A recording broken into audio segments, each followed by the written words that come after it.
Okay, on to topic 2. So continuing this discussion, we're just going to move on to day 2 of KCON's concerts. Are we going to talk about the convention a little bit too? We did even less, so there's not really anything. Yeah, to talk about. we really did. We didn't do anything at the convention the second day just because we were all busy watching the World Cup, and thank God the U.S. won. Back-to-back World Cup champions. Congrats. Yeah, I guess we did watch I Love Dance. Yeah, so that was fun. Their little stage show on the convention floor. Talk about them later as well. So it was cool to see some of people I know, some of my teachers at I Love Dance just on stage. So that was dope. Starting off KCON in New York, day 2.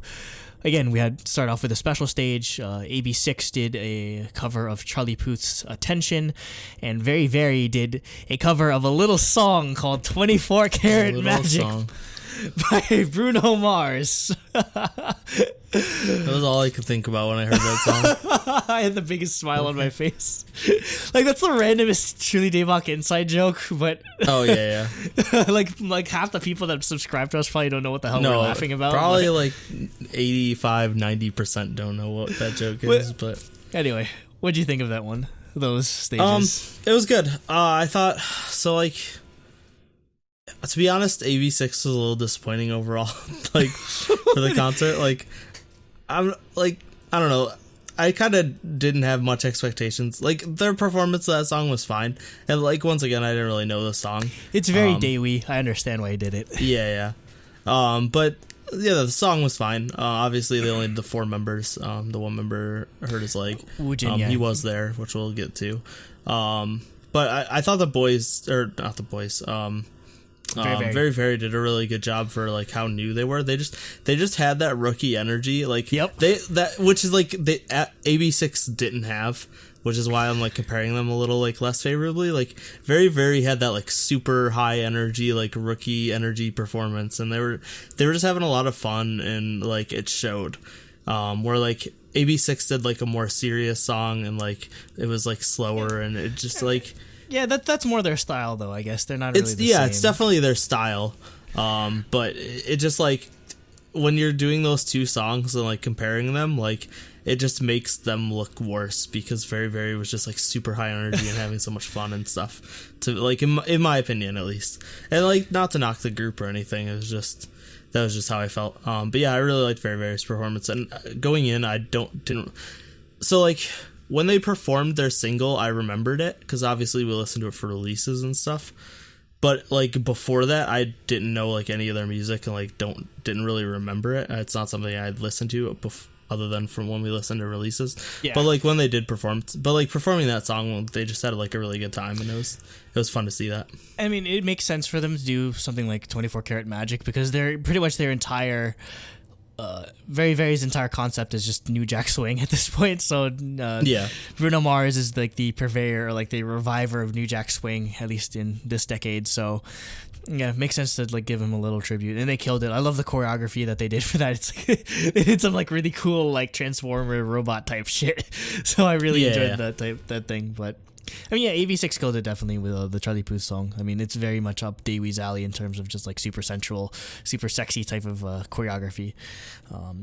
But first artist to go on stage after the special stages was probably a big favorite among us here at Truly Daebak, and among the mod team at Truly Daebak. We had fromis. They did Love Rum Pum Pum, Fun, with an exclamation mark, Duggan Duggan, DK DK, and Love Bomb. So I mean, I don't have to explain much here in terms of hype. Too short. So we got spoiled. We haven't talked because Eyes One clearly got more things to do because Everglow wasn't there. Yep. Also, they're just Mnet's baby because they're the that's produce their group moneymaker or whatever. Right there. Yeah. But I think they got more because Everglow wasn't there. Yeah. Because they did 6 songs, I want to say. Where from us, you said they did 4 songs, but Duggan Duggan was less than a minute. Yeah. Well, so plus the special stage. Yeah. But yeah, Duggan Duggan led into was basically just between Fun and Love Bomb. And Love Bomb, they used Dugan Dugan to walk from the main stage to I did not mind that at all. They barely did anything. So that's why I was just like, it just, and them doing Rum Pum Pum was like a kind of a, like, I understand why they do it, and they're promoting it now, which like is something they did with 22nd Century Girl, where they, after their main promotions are over, they promote like a B-side for a week or two or whatever. Yeah. But like, I don't know. I really wanted. I knew it wasn't going to happen. I really wanted 22nd Century Girl again because that's like one of my favorite Fromis songs. But obviously they were amazing. They were hype. I was super excited to see them again and get to see Fun, and Love Bomb was fantastic. Obviously, Love Bomb was, because we didn't get to see Love Bomb last year. It wasn't out yet. Getting to see and I love Fun. Fun's like a really great song. Fun. I think it lives up to its name amazingly well, and I've said it a billion times last weekend, but the pre-chorus is like one of my favorite K-pop parts of all time. Wow. Like I don't like just that like short little part with like Hayoung and Giri do it the first time and Jisun and Jiwon do it the second time, and like that part is just sounds so amazing, and I love it, and seeing it live was awesome. Mm-hmm. Again, being kind of away, I only started listening to Fun like a couple weeks ago, but if I were to give a mini review on it, it's basically FromisIX doing a Red Velvet concept better than Red Velvet is doing a Red Velvet concept as of now. Like, if you really think about it, it sounds something like it'd be at home off of a Red Velvet. They're doing album. A better Red Velvet concept than Red Velvet's doing their Red Velvet title tracks, because their B-sides the B-sides are still the B-sides are amazing. Or not good. The B-sides are amazing. Title tracks, meh. Like, Zimzalabim, meh, yeah. Zimzalabim, not so much. But I mean, like, off of the Rev Festival. The Rev Festival. Like, some of the B-sides are like some of the best songs I've heard from Red Velvet. Exactly. Anyway, but yeah, I mean, it makes sense why they do the cover later. But yeah, FromisIX is definitely going down that sort of path of just like weird and fun. Yeah, great path for them to follow in. I mean, there's not that many groups like Red I think Velvet they fit at it all, perfectly. So. I mean, I was hyped seeing Love Bomb and Fun. Mostly hyped to see Gyuri, because Gyuri is my bias in you didn't get to see her last year. Yeah, I didn't get to see her last year because she was busy on Produce 48. One note I have to talk about, though. When they did... Gyuri?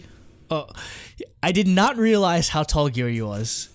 Oh, she's I knew her and Chaeyoung are super tall compared to the rest of them. No, because like there's that part in Love Bomb when, because like her and Jiwon have like the pre-chorus part, and Jiwon just stands next to her. No, There's an ocean of difference. Are like 5-6 inches taller than the rest of the members for some reason. It's really funny to see. Yeah, it's really funny. Because a few months ago, I watched like most of their reality shows, so I like really got into Fromis. I watched through I-DLE school and stuff. So yeah, I knew that. But yeah, it is funny to see if you didn't know it beforehand. Yeah, I just never realized, but I'm glad I got to see Gyuri. I love Gyuri, and I'll talk more about why I love Gyuri later. After that, we get some special stages from 17.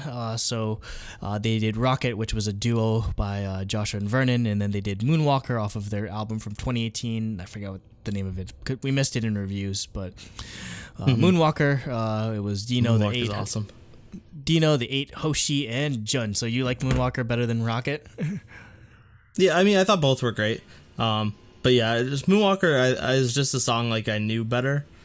And it's like a song you can sing along to and stuff. So it's like, it just got the crowd hyped. Obviously, the crowd, 17 was easily the biggest group there. Oh yeah, everyone like night. Yeah, we were talking about it. Like 17 is like the fourth biggest boy group in all of K-pop. Yeah, and after KCON. BTS and EXO, it's like GOT7 and 17 kind of like go back and forth on like third place, fourth place. And yeah, they were huge, obviously, and it was just hype to see those songs live. As was see all their songs live. Yeah, I mean, I loved Rocket was probably one of my favorite B-sides off of You Made My Dawn, and just obviously like freaking Vernon and Joshua are hypey as hell. So there was a part where during the song where like there's a little instrumental break and they did like rock paper scissors stuff, so that was funny. Oh yeah. I'm not as familiar with Moonwalker, but I still like the stage. It was fun how all of the members, everyone that was that did Moonwalker. They were like the backup dancers for Joshua and Vernon while they were doing Rocket, and then they did their own thing. So yeah, definitely a good idea to get some of the 17's hype just like early in the concert, because obviously literally everyone was there for them. Just like the screams in comparison to like everything else when 17 was on stage, or if they were like the hosts. It was incomparable. So next artist after that was Very Very. They performed From Now, Ring Ring Ring, and All Right. So what are your thoughts on like Very I said Very with stage? their cover, like I thought they just had a really good energy. They definitely have that like fun like rookie energy. They're just having a fun time on stage, which is like really cool to see, because it's pretty like, it's definitely a daunting stage to be on for someone like a group so new. Like you're in Madison Square Garden. Like that's thousands and thousands and thousands of people. That is and the like, mecca of like sports and entertainment in the world. Yeah, and like it's very easy to like get like just flustered by that and like overwhelmed and like screw up stuff. But like they did a great job. They were having fun out there. They were like, and it clearly showed in their performance. So like it made for a really good performance. And like I said, I didn't know their songs like off the top of my head, but hearing their single again, like I remembered it, and I really do enjoy that song. So it was good. They definitely were a surprise for me, because they were probably the group I cared the least about, because I knew the least about them. They're probably the group that everyone cares the least about. Exactly, in all honesty. but I thought they did a really good job. When they announced Very Very, I was the only one to cheer. Yeah. I feel so bad, but I mean, so this is what you'd say. This is your NCT 127 Come to Jesus moment. I wouldn't go that far. Oh. I mean, they were good, and I'll definitely. Well, so like, I got Apple Music recently, so now I can just like get every group and not have to worry about buying them. Nate has entered the 21st century. The 21st century, yeah. But so yeah, I'll definitely add their music to my library. I probably wouldn't have gone out and bought it if I was. I should go out and buy it. Cooper and I are probably like the only Very Very fans on the face of the planet, unfortunately. But no, I enjoyed it a lot. I wouldn't say I was as far as Jacob, like becoming a hardcore NCT fan though, because like I don't know if I'll like hardcore stand them, but I'll definitely listen to their music more often. I mean, I say I hardcore stand them, but I still don't know any of the members' names, unfortunately. I just literally like I'm just a sucker for New Jack Swing music. Yeah, just for their music. Yeah, and I mean, that's how I am with the boys. Yeah, I don't know any of the boys and members. You don't know. I just love their music. You don't know Jacob. No, I don't. I know there is a Jacob. I don't know which one is Jacob. I now know Q, because Sam's obsession with neck. Q and his neck. Sam and his goddamn neck is super long. That's all. That's the only member I know. Anyway, so with Very Very, obviously, this is probably one of the groups I was the most hyped to see in all honesty, just because I love all of their songs. They had this really cool dance break that they added to From Now, so I thought that was a really nice touch. All of their choreography is super fun. They're always like a happy-go-lucky boy group doing New Jack Swing music.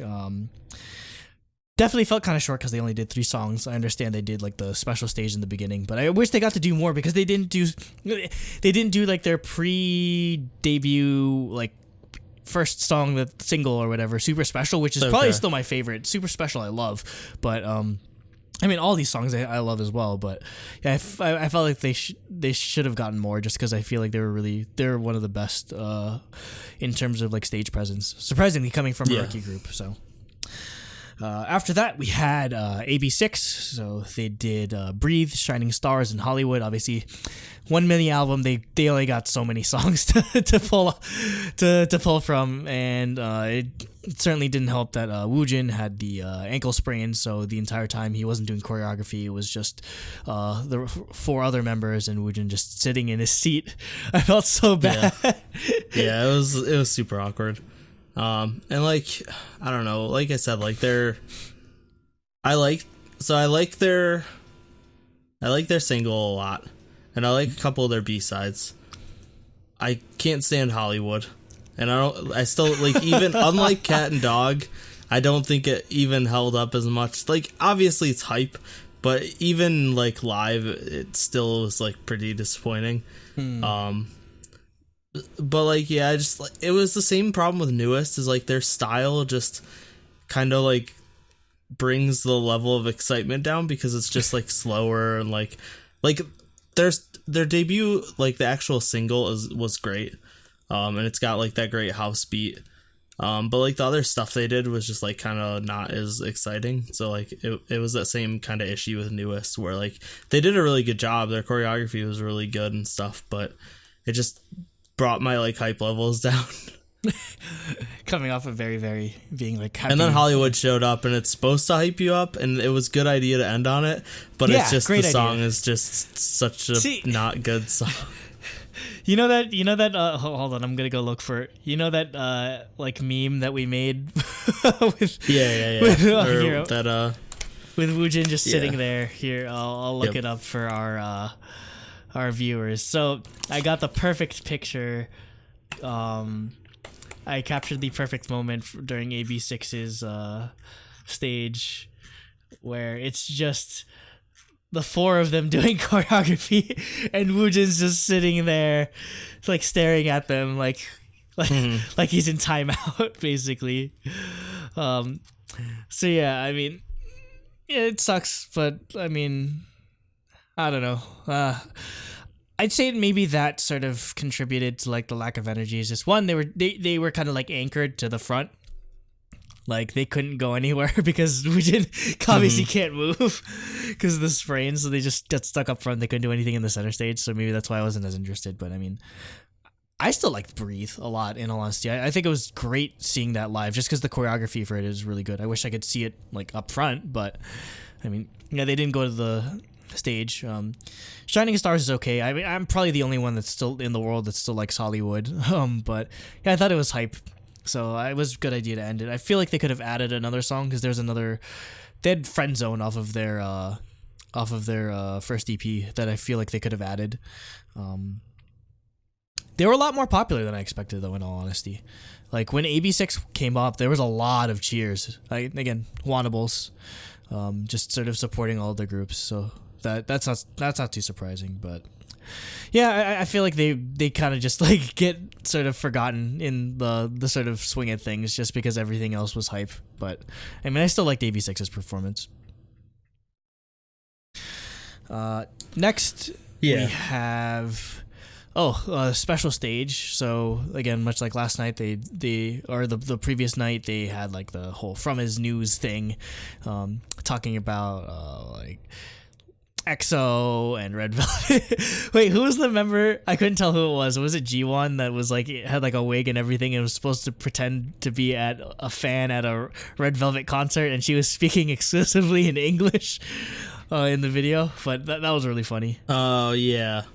Yeah, G1 was doing that. She was like, "Oh my god, Red Velvet." Well, she does a lot of English. Yeah, so I love G1. She's my other bias. She was my bias before Geary came back in fromis9. But so the special stage was fromis9 doing a cover of Red Velvet's Red Flavor, and SF9 doing a cover of EXO's Love Shot. So starting off with the most important one, obviously, fromis9 doing friggin' Red Flavor. What are your thoughts? Yeah, it was amazing. I didn't expect them to do Red Velvet, so it was cool to see like fromis do like you said, like they're getting into that direction. Just musically, so like it was cool to see them actually cover them, and they did a fantastic job. Like it was just really cool to see. I think I wish I had a better view of it. So there's stupid Jimmy Jib in the way. You just kept getting in your way because they were on the like main stage. But yeah, I thought it was great. Yeah, I mean, I honestly don't have much to say about SF9 doing Love Shot, just because I was so focused on fromis9 doing Red Flavor, because I'd say I put this out in a tweet, but like it was the perfect redemption arc for Gyuri. So for those that don't remember, Gyuri in Produce 48, when she in the group battle evaluation she had probably arguably the most famous note in produce history, like the fine. Like that whole thing with Peekaboo. I wouldn't say in the produce history because that just happens. There's always one every season. They're all bad. So I mean, yeah, that was like a talking point for weeks on end, and for her to just kill a Red Velvet stage was awesome.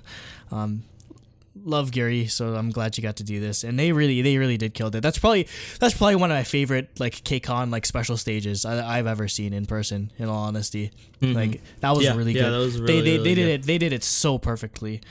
And I kind of almost would have preferred if fromis9 did Love Shot because they know they do it. That would have been amazing if they did Love Shot. Sorry, SF9, but like just imagine SF9 did an amazing job. Yeah, they did a great job with. I mean, it's hard not to do Love Shot. Like, it's hard not to do it justice. I mean, it's a great song.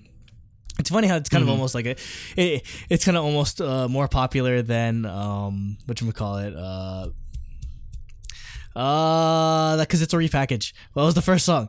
I don't know. You're the XO person. I know. I'm the XO. I should know this. We did. Okay, I'll think about it later. But yeah, I'm surprised that I think it just got really popular just because of the one choreography body roll part, and just because it keeps getting covered by like girl groups and guy groups galore. So yeah, Love Shot just became instantly popular. Tempo, that's the song I'm thinking of. Yeah, Tempo, it's at this point it's like more popular than Tempo, which is really funny because it was just like a repackage. So yeah. Moving on after that, we had G-Idle, and they confirmed the pronunciation was G-Idle. They said G-Idle. Yes, they did. They said the G. Yes. So screw off all you idol people. Yeah, take it's that, not people. Silent. Yeah, it's not silent. Well, because it's silent in Korean. Because it's technically like it's Yoja. It'd be Yoja Idol. Idol. It's Yoja Idol, and they just call themselves Idol. Idol. But in English, it's G-Idle. G-Idle. And they've confirmed that. And they killed it. They started with Uh-Oh. Yeah, it was Uh-Oh, Han, Latata, and Senorita.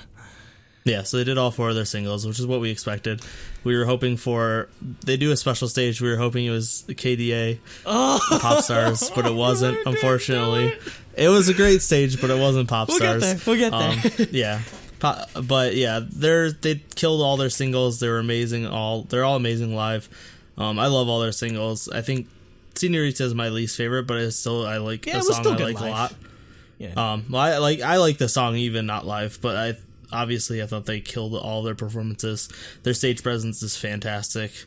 They had the I Love Dance people as backup dancers for Uh-Oh, which was cool. Yeah, so just seeing someone I see like on a weekly basis up on stage with freaking G-Idle, what the hell? Yeah. So how that came about?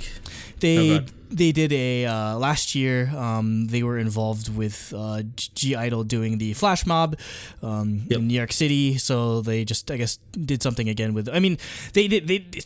It seems like the I Love Dance is getting their name around because they did they performed on stage with G-Idle, and then the day after they did a flash mob with fromis9 in Washington Square Park. So like they're definitely getting their name around. So that's actually pretty cool. Like for them to be getting all of these opportunities, and I know how hard all of them work. So that's actually I'm really happy for everyone, all my friends over there.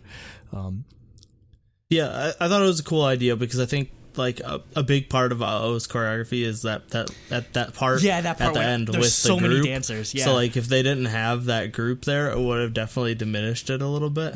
So it was cool that they got. And then it was cool that they got I Love Dance instead of just getting random backup dancers. Yeah, instead of bringing their own. Fly over. You know what's funny though? They didn't find out. I guess this might be breaking news to people that might not know, but I have inside contacts. They didn't find out until Wednesday that they were doing this. Oh, well, I Love Dance people? Yeah, they didn't find out until Wednesday. Oh, really? So they just had to like practice like 3 days. They had 3 days to practice practice. it. Yeah, that's why a lot of them, or only some of them, showed up to like KCON on Saturday, just because a lot of them were busy. I mean, MJ was still there. I think she was like teaching classes still, but yeah, freaking MJ's schedule must have been like pure hell. She had to figure out the showcase the week before, and then they were like from what DJ told me, our friend, all they were practicing for was just like the KCON, like their KCON stage performance, and then to have to practice like to be on the stage at KCON, like God bless MJ. Her schedule must be a nightmare, especially now. But I mean, she kills it. She's always good at dancing, so I'm super happy for her. Yeah, I thought they killed all 4 songs. They're all great live. Would you agree that (G)I-DLE had the best outfits of the entire event?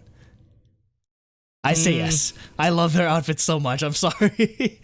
Who'd you put? Like, who else would you put up there? Like, I don't know. I probably. I mean, fromis had the like red flavor outfits on, which was cool. That they had like the actual like pretty much the same outfits. Yeah. I-DLE's highlight outfits were great. Oh, that was great. Yeah, we'll get into that a bit, but yeah.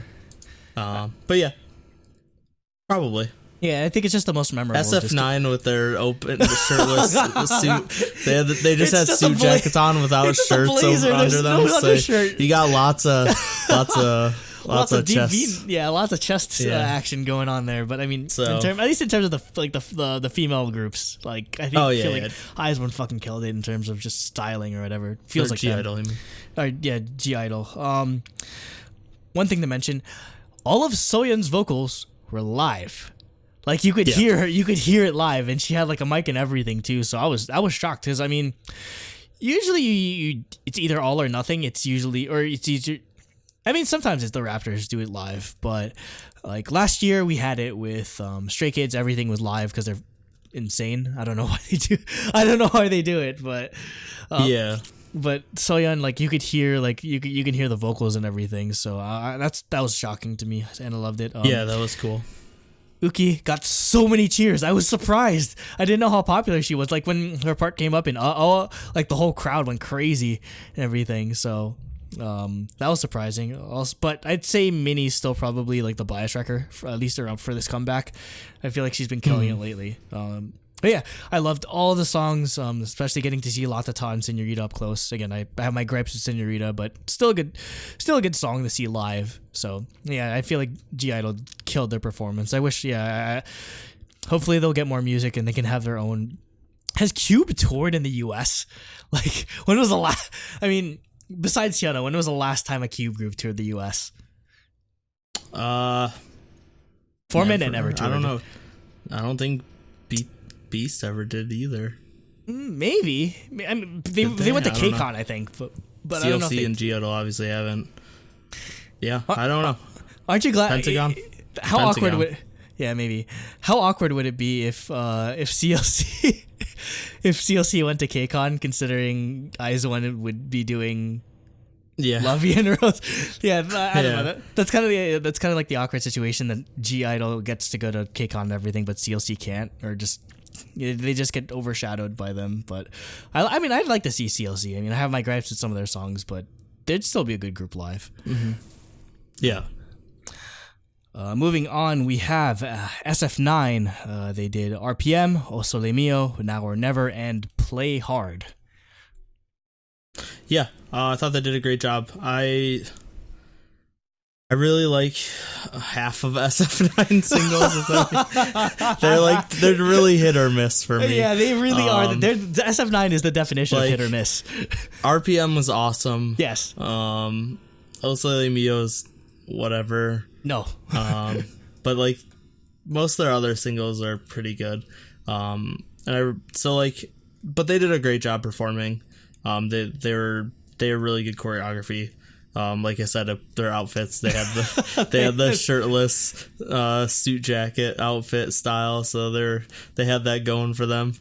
But yeah, I thought they did a great job. Like I said, I don't know, O Sole Mio is not like the best song, but like I thought that it was fine live and they did a good job.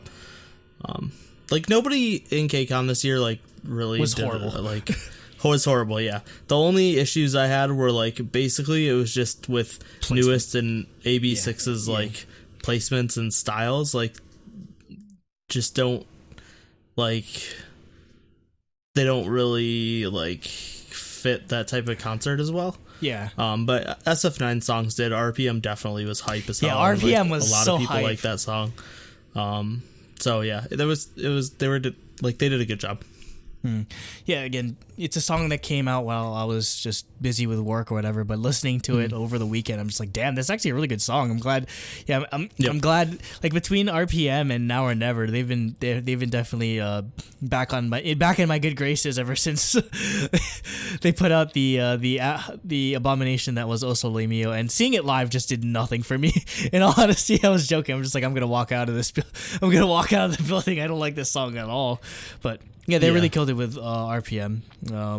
I did not expect them to be that popular though. They had a lot of cheers and all. Oh yeah, they have a lot of fans. Yeah, because I mean, like this is like usually you don't double dip with KCONs. Like usually like if a group double dips with KCON, that means they're not popular. Granted, 17 did too. Well, I mean, yeah.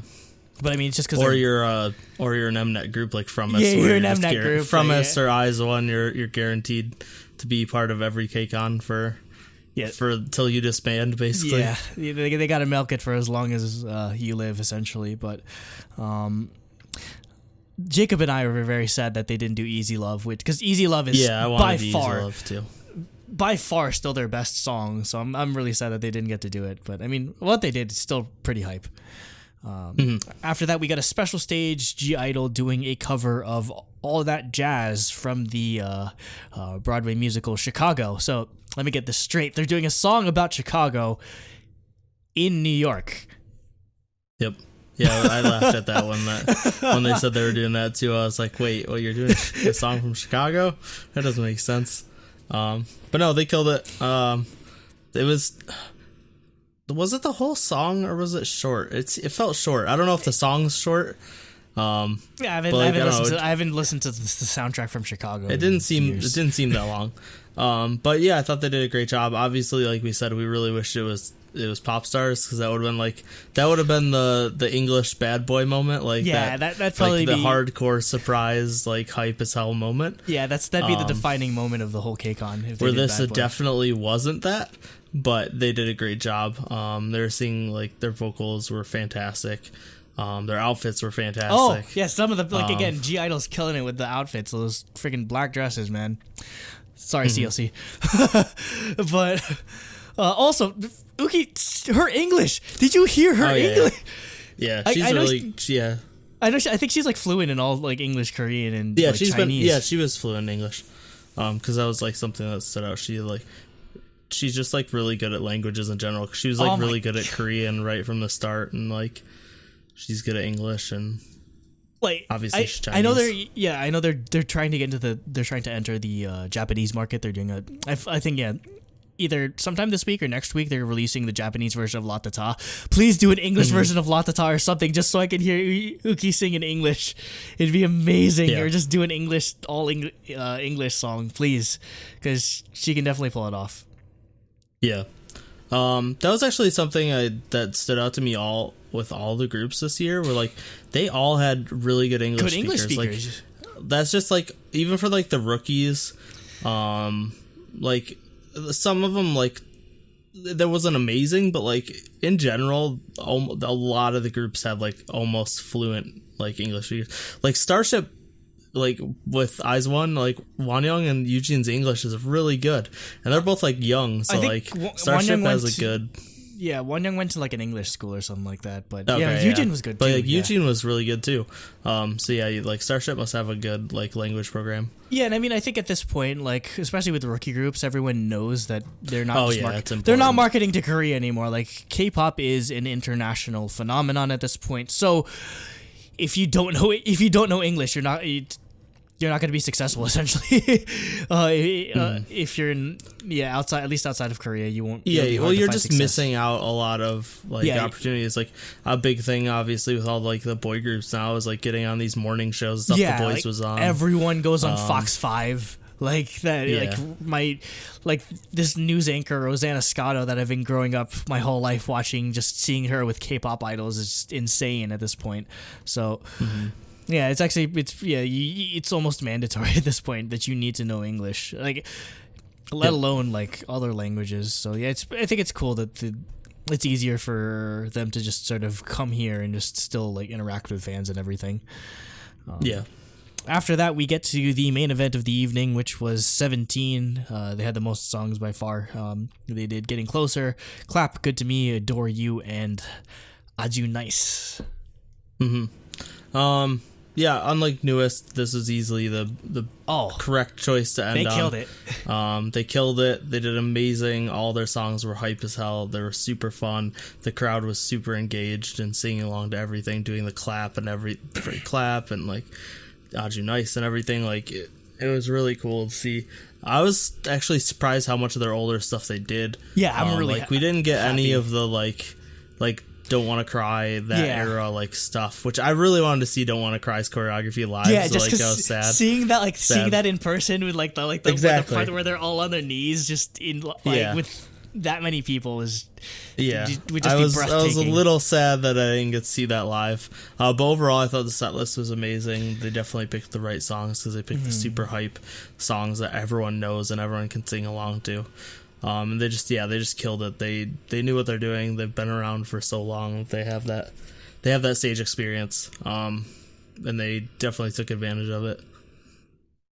I'm just surprised 17's even here because I feel like they could probably sell out a tour on their own. In all honesty, oh yeah, like, they definitely could. They're that big and they have that extensive of a catalog that no matter like trimming it down to like 5 songs plus like a bunch of special stages is you're not even covering like a tenth of like what makes 17 an amazing group, especially live.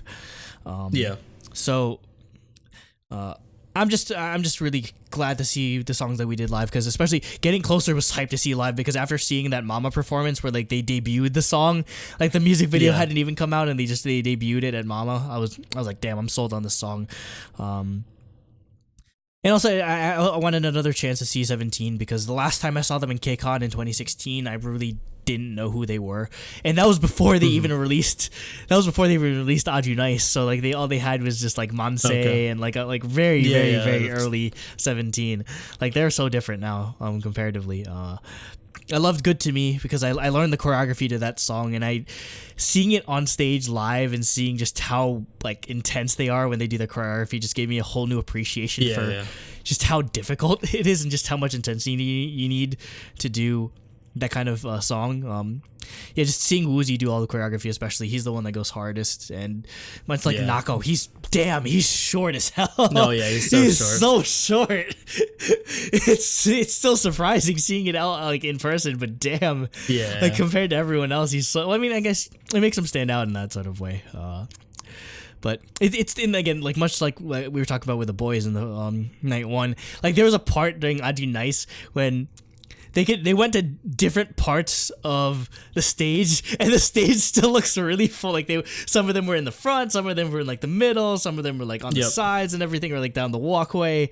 Like there's just that many members, so all their choreography and all their stages look incredible. I mean, it was perfect. Like ending it on Aju Nice was the perfect way to send out KCON. Just super hype song, super catchy. You don't need to, like literally the 2 words, like very nice is all you need to know. I loved how they were pretending to end the song and then they just come running back out on stage. Yeah, they like ended the song and like exited the stage and then they did one more verse. Oh, and they all that just, was like, amazing. Ran back out. Yeah. Yep. Honestly, like maybe we've kind of been like sleep. Where I know last year we kind of slept on 17 a bit, but yeah, I definitely am. I have a better appreciation for just how good they are of a group, and I'd love to see a whole concert of 17. I feel like I'm just becoming a bigger carrot as the days go on in 2019. Between me learning the choreography, getting to know the members more, but yeah, definitely one of the best performances of either night. In all honesty. Yeah, I thought they killed it with energy and everything. So, besides like the closing part and then everyone getting good pictures and stuff of the confetti and everything, it was cool seeing like fromis and I-DLE talk to each other. Some of them interacted, but again, pretty normal with KCON. And I have a lot of good like pictures. Like a picture of Daewee went viral that I took, or like my pictures of fromis were so beautiful. Like Jacob and I were blessed because they literally like the part where they were standing at, it was G-Idle and fromis like right next. Both went to that corner. Oh my god, it was amazing. Which is the complete opposite corner of where we were, me and Baron were. So that's but well, at least we got the photos. But yeah. Yes. Also they like showed like the members of some new survival show, and they were like hanging out in GA in the back. Oh yeah, which was interesting. So there's a new Mnet survival show called World Class. So supposedly it's gonna be like 20, and I don't know if it's gonna be all 20 of them in a group. That'd be freaking insane. But yeah, I don't know. Maybe it's like Idol School, but for guys. Yeah. That's my guess. So like a shorter Idol School, which makes sense with class, I guess. Maybe yeah. Just calling it Idol School might not work as well with guys. Yeah. But so yeah, they had the members of the show from World Class were in the back of the P1 section. Like it was before they even announced it. Like everyone saw, okay, a lot of these guys look like K-pop idols, and there's a camera filming here. Like like Sam put 2 and 2 together. Like at some point. And we could see them. We saw them come in. And obviously you could see like the camera filming them, so like we knew it beforehand too, like before they announced it. But yeah, because they were showing like all their silhouettes and their names on like the screen, and they were just like they all like came out in the standing section over by where Sam and like Andrew and Jacob were, just like hanging out in the standing section in the back there, which was interesting. Yeah, I guess they're just, it's part of the filming or whatever, just getting to see how like people like or idols perform live and everything, even in America. So yeah, that's actually pretty cool that they have an opportunity to just come here to the US and at least be a part of KCON to some degree. So I mean, I don't know if I'm gonna end up watching the show. Who knows if it'll actually no, it's a boy group. It's a boy group. It'll end up being subbed. So definitely it'll be interesting to see that develop. But other than that, I guess that does it for day 2 of KCON and just KCON in general. So so yeah, that's it. If you listen to both parts, for day 1 we didn't talk about I-DLE. We're going to be doing a special produce cast part. So if you want to hear our thoughts on I-DLE, there'll be another produce cast video that'll be coming out at the same time. But yeah, that's it for episode 128. If you enjoyed that episode, like it, subscribe, follow us, click the bell, join our Discord, follow us on Twitter, do all those things that I say all the time. Comment your thoughts on KCON. Did you watch the live stream? Were you there? What were your favorite performances or favorite groups? Just let us know your thoughts in the comments. I guess I really don't know what the KCON was like the one event we were building up to. So in terms of upcoming schedule, we probably just have. Well, we're all going to see twice in a week. That's for it. 2 weeks. God, it's a week and a half away already. Yeah, so we twice. I still need to get a hotel and tell my job that I'm not going to be there for 2 days, but it's vacation. I just take vacation whenever I want. Oh man, that's nice. So yeah, if you're gonna be there, say hi, I guess. I'll be at Chicago. Baron, Sam, 2 mods will be there. I'll be there with my family because I have niece and nephew that love Twice. Other than that, I mean, not much else. Just trying to get back into the swing of things. We're trying to work something out with Umu. Getting her on the show for day 6. Yeah, maybe not the week after this, but not next week, but the week after that. Yeah, week after, because it comes out on like a Monday, so it comes out next Monday, so it'll be the one we record next week. Yeah, so it'll come out 2 weeks for you. It'll be soon, so keep up for that. But if she can come on, that's true. We have to actually make sure she can record. We need the subs. I'm just kidding. Anyway, I think that'll wrap it up. So take us out. Yep. No, you gotta take us out. Well, you usually have to say have to say thank you and goodbye or something like that. I don't know. Yeah, that's true. Thank you and good night. Let's KCON. Let's throbbingly KCON. Amen. Pretty much all the parts that like Hayoung does, I absolutely love in this song. She is like cemented the place as the bias now in fromis, because for so long I didn't know. I was just like, she's either of these like 5 people, and then finally like, yes, it is Hayoung. Like I've decided, and for the song itself.